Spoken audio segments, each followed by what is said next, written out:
Yes, Your Honor. When is Mr. Allen going to be produced for deposition? He appeared for that deposition on the 28th pursuant to Sorry subpoena, about that one. and then he is. Hang on, let's lay the groundwork. Yeah. You agree you accepted a deposition subpoena? He was served a deposition subpoena for April 29th. Then you talked about taking it off. It didn't go forward. When's he going to be available? At this point in time, Your Honor, I'm not sure. It'll be sometime in the fall. It'll be sometime in the fall. He's got 10 weeks training. Not going to happen. He's in basic training right now. We have 1 hour a week communications with him.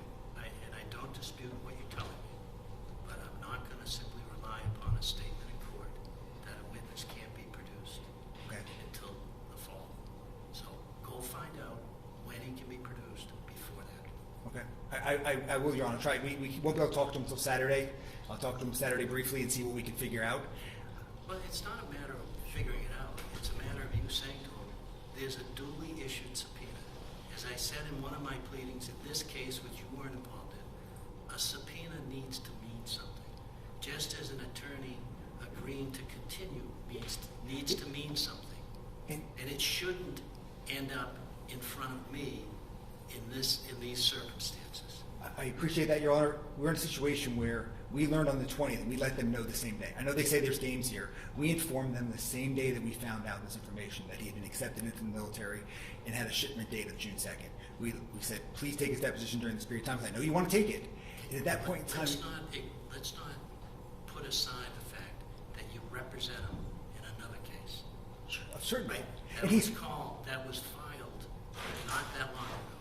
Yes. So certainly, maybe a party that's going to prosecute an action such as they have alleged should stay in touch with their attorneys and let them know what's going on.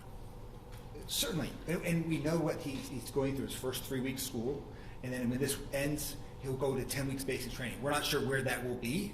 The Army will assign him that location of where his 10 weeks of basic training will be. He'll be on, like I was saying, Your Honor, he'll be on leave in the fall. So in terms of I appreciate it. Let me just make it clear. We're not waiting till the fall. Okay. All right? Discovery ends in this case on August 17th. Okay. So you're going to go find out when he can get back up here and be deposed.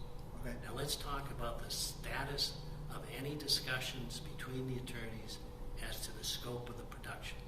I agree with Attorney Tuxbury that the scope of the subpoena is excessively broad.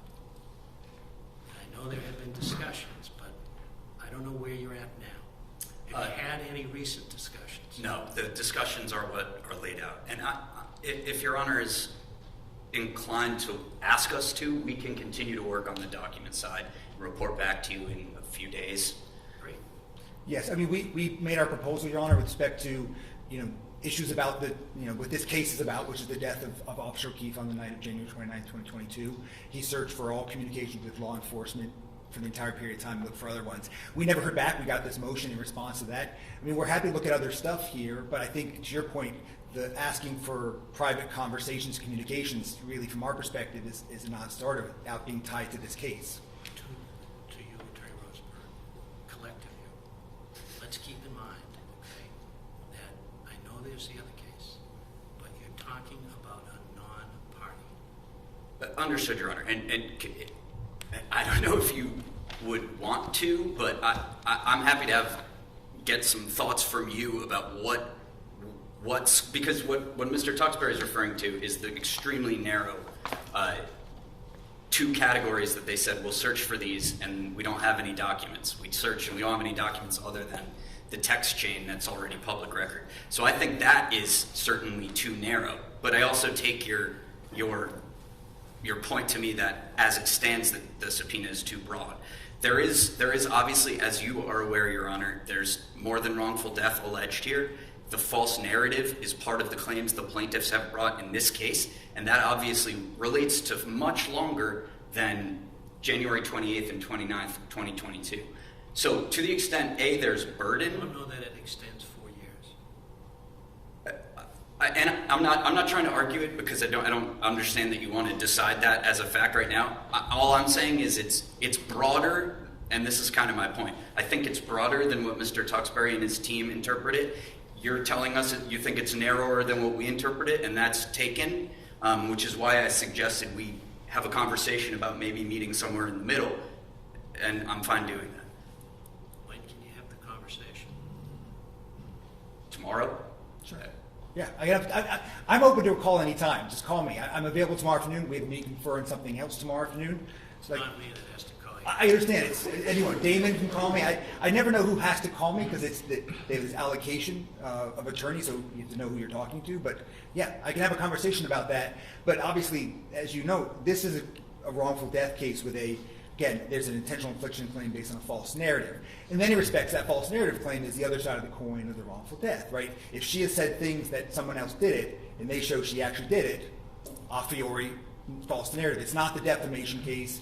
This is not the harassment case, the criminal harassment case that's proceeding with respect to Mr. Carney in Norfolk County. And so we're happy to consult with them, look for more stuff. I think there's a disconnect because there's a different view of what happened here. And so I think they're frustrated when we say we don't have any documents because he simply doesn't have any.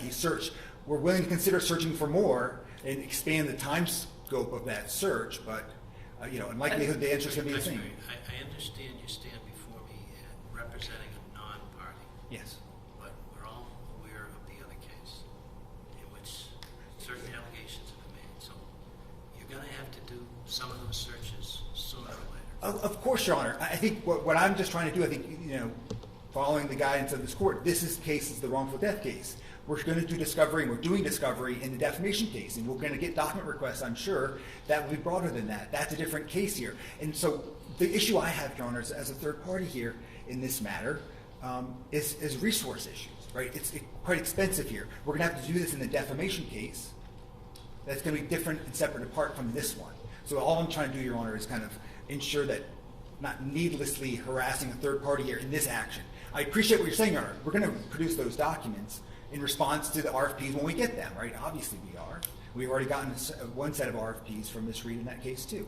So I do appreciate it. I'm standing here as a third party, subject to the protections of Rule 45 in this matter, and my client in this instance is also a party to a defamation case originally filed in Barstow County, now appearing before Your Honor. But I think in terms of the scope of discovery and forcing him to kind of do duplicative discovery, that's a little excessively burdensome. And so I think it's appropriate to keep our focus on what they want for this case. Like I mentioned before, it's not before Your Honor. We had thought that consolidation for discovery purposes might make sense to avoid this kind of situation, and it was rejected. That's fine. I'm not asking you to address it. But I don't think the hospitality defendants would really want to go on. I will tell you, Your Honor, they actually said okay. I'm not to speak for them, but they said okay to it. But that's these issues that I'm dealing with, Your Honor. I appreciate what you're saying with respect to the defamation case and discovery in that matter, too. But that's why here, I think the appropriate scope for this case is, as you've laid out before, which is what happened to Officer O'Keefe on that night. And on that point, as we put out in our briefing, Colin Albert simply doesn't have a lot to say. He's just going to start arguing on this. Yeah, we'll consider Bert. No, What depositions are scheduled for Monday? And I should know because I asked you for the calendar, but sorry, I don't remember. You know, Dan? Monday is... Monday is Nicole Albert, but that's going to be that's a subject of a separate motion to compel. That's pending via 9A. That's going to be filed hopefully early next week. Great. So, hate to ruin your weekend, but you and your team can review what you got today, and the two of you can talk. We can all come back Monday afternoon at 3 o'clock, talk about this again. Does that work for everyone? When you said your team, were you talking to Mr. Buck? Okay. Let me just make sure. Zoom or in person, Your Honor? In person. Perfect. Yes, that works. I will not be available, Your Honor. I think I mentioned this at our Rule 16 conference. I'll be gone for a while. Maybe you have someone that could report on the results of your discussions. Certainly, I can do that, Your Honor. And that's part of the issue with respect to resources. Obviously, I have my colleague Kieran Murphy, who's here with me, pro-hocked into the defamation case. It costs money to do that. It's not cheap, so I can try to find someone in my office to respond, or he can respond without appearing before Your Honor, and then we can figure out. We have no objection to making that easier. However, we can.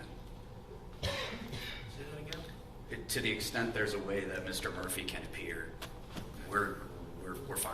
But we'll let him appear. All right? Yes, I mean, I'd asked today, I understand that he's not pro-hoc into this case, that's all. All right. We have no. Don't tell anyone, okay? We'll keep it a Enjoy your secret. vacation after you talk with Attorney Rosenberg. Yes. Anything else? You have other motions that are coming? Yeah, we do. We have a motion to compel that's coming again next week. I think the opposition is due early next week. It'll be filed with you shortly. There's one pending motion from the plaintiffs, I believe, seeking additional information in response to interrogatories. That's it, I think. At the moment, I believe that's accurate. Okay, well, see if you can agree amongst yourselves as to a date to have another hearing the week of June 29th on those motions. Soon to be filed, all right? You don't need to do it right now. All right? Anything else? Can we address one topic at sidebar briefly, Your Honor? Thank you.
Anything else, Councilman? So the next day we have is Monday. So we have next Monday, and after that, we have 9:45 on the 26th for a status. That's still by Zoom, Your Honor? Yes. Okay. All right. Thank you very much. Thank you, Your Honor. See you on And Monday. that's it. Good, all right. Okay, so the matter is continued to June 22nd, 2026 at 3 p.m. in person for further hearing on this motion. Thank you all.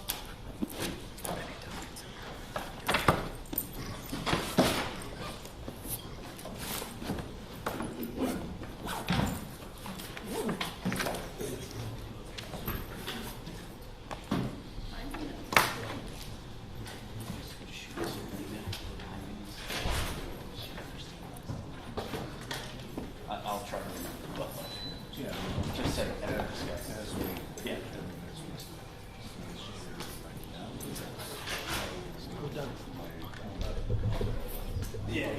I doubt we'll have it too, but Monday. Yeah. Yeah. No, I'm just, I mean, just remind us. And then yeah. Well, you're.